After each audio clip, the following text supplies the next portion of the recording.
Shalom, perkenalkan nama saya Devi G. Bilemeng dengan NIM 22020147.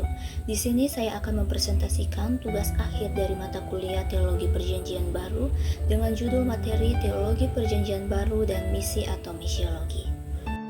Kita masuk pada topik pembahasan. Ada 3 topik pembahasan, yaitu yang pertama misi dalam perspektif Perjanjian Baru, yang kedua amanat agung dalam Perjanjian Baru, dan yang ketiga misi gereja dalam terang teologi Perjanjian Baru.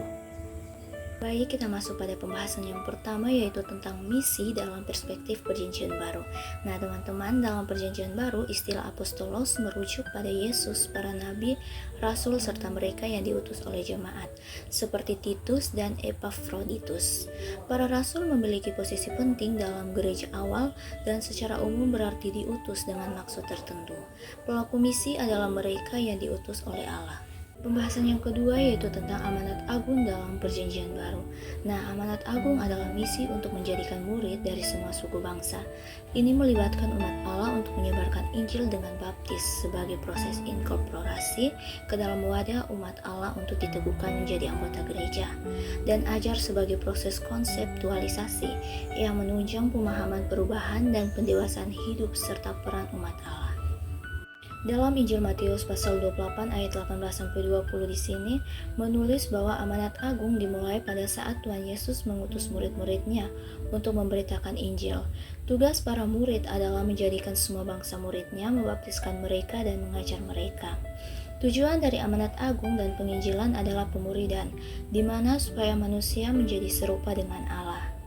Menurut Markus, amanat agung di dalam Injil Markus 16 ayat 15 ini ditunjukkan kepada seluruh dunia yang seluruh makhluk ciptaan mereka adalah Allah adalah pencipta. Artinya di sini Yesus meminta jemaatnya membawa keselamatan kepada seluruh makhluk di dunia tanpa terkecuali. Nah, kegiatan yang dilakukan adalah pergi dan memberitakan pesan utama, yaitu melalui Injil. Menurut Lukas, Tuhan Yesus menjelaskan rencana misi kepada murid-muridnya, yaitu misi berdasarkan kitab Taurat, Musa, Nabi-Nabi, dan Mazmur dalam Lukas 24 ayat yang ke-44. Inti daripada Injil adalah kematian dan kebangkitan Tuhan Yesus dengan tujuan supaya terjadi pertobatan dan pengampunan. Nah, jadi pemberitaan Injil bagi ke seluruh bangsa mulai dari Yerusalem dalam Lukas 24 ayat 46-49 ini, dan alat yang dipakai adalah murid-muridnya. Menurut Yohanes, Injil Yohanes menulis bahwa Tuhan Yesus mengutus murid-muridnya sama seperti Bapa telah mengutus anaknya yang tunggal, yaitu Tuhan Yesus, di mana dalam Yohanes 20 ayat 21-23, dengan diperlengkapi oleh kuasa Roh Kudus, dan pada hari Pentakosta, murid-muridnya itu dipenuhi dengan Roh Kudus untuk melaksanakan misi atau amanat agung Tuhan Yesus. Selanjutnya yaitu Kisah Para Rasul 1 ayat yang ke-8, di mana menguraikan dan menekankan tentang tugas bersaksi tentang Tuhan Yesus Kristus, dan ini merupakan pesan utamanya. Dalam melakukan penginjilan itu ada jaminan dari Allah, yaitu kuasa Roh Kudus.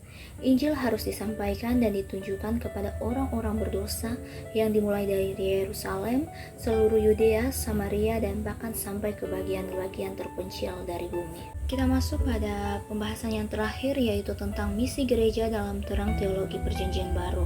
Dalam terang teologi Perjanjian Baru, misi gereja itu merupakan suatu dari karya keselamatan Allah yang dilakukan melalui Yesus Kristus.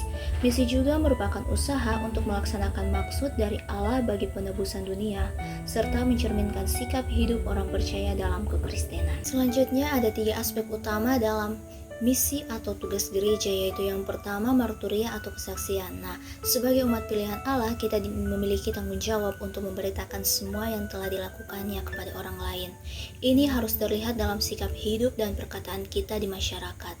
Gereja sebagai jemaat merupakan saksi Kristus di dunia. Nah, yang kedua yaitu koinonia. Koinonia itu adalah suatu persekutuan, di mana persekutuan sangat penting untuk kehidupan gereja agar lebih efektif.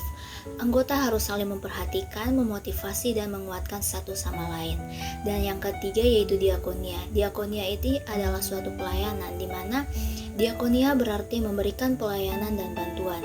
Ini meliputi semua pekerjaan dalam jemaat untuk melayani Kristus dan membangun jemaat.